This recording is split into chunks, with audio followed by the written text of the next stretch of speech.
Well, we've discussed before how we need to harden our schools and protect our children, and among other things, that means securing entrances, demanding law enforcement handle legitimate tips and in a timely manner, and that those tips are accurately reported to the proper departments on any potential threats, and holding authorities accountable when they fail, like Governor Ron DeSantis has already done with the suspension of Scott Israel, and allowing educators who want to carry a firearm as a last line of defense to be trained and armed and do so.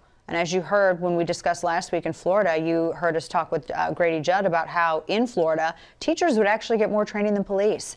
Now, what this doesn't mean is injecting your bias against firearms into school, like Oberlin High School in Allen Parish, Louisiana did last week.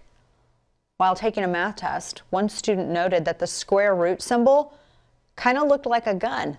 And because bias distorts reason and logic and sanity for some people who just are bigoted towards the Second Amendment, that simple comment led to deputies, I'm not making this up, launching an investigation of a terror threat.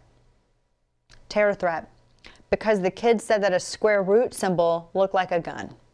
Investigators said that the student's comment could being the operative word here, sound like a threat when taken out of context. Anything could sound like a threat when taken out of context. Seriously, that's the litmus test.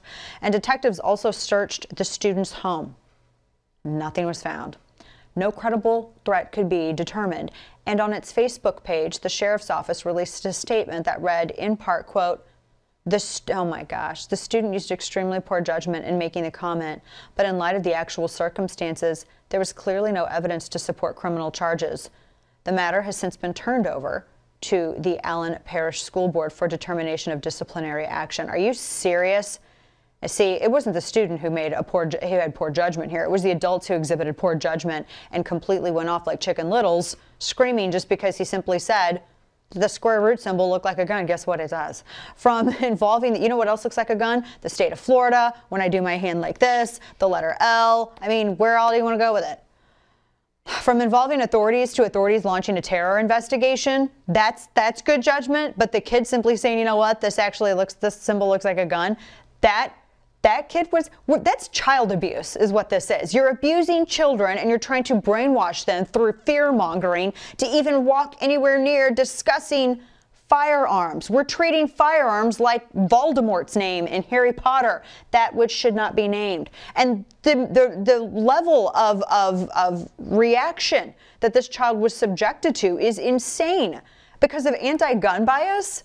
Now, I know that people who make a living from me watching this right now, by the way, and if you are Media Matters watching this right now, please answer as to whether or not your founder is still encouraging staff to illegally carry firearms in and around D.C. as it was previously discovered by Daily Caller. But just know, this is child abuse, doing this and fear-mongering and scaring students to this particular point simply because they make a remark.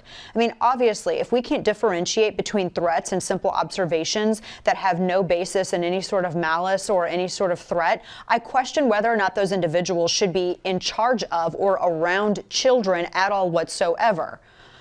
Good heavens. Do you guys remember the incident a few years back? Do you guys remember Ahmed Mohamed? He was everybody called him the clock boy. And when he was 14, a teacher called authorities because he made a clock and he brought it to school, and then media got a hold of it and everything went crazy and all of this stuff. And he went to Google World's headquarters. And so where is that outcry for this student? I mean, why isn't the student who used his First Amendment right to make a completely innocuous comment about something the Second Amendment protects on every nightly news cycle? Is he going to get invited to Google? Why haven't we heard the word square root student trending? Because there's an agenda. That's why. Because there is an agenda.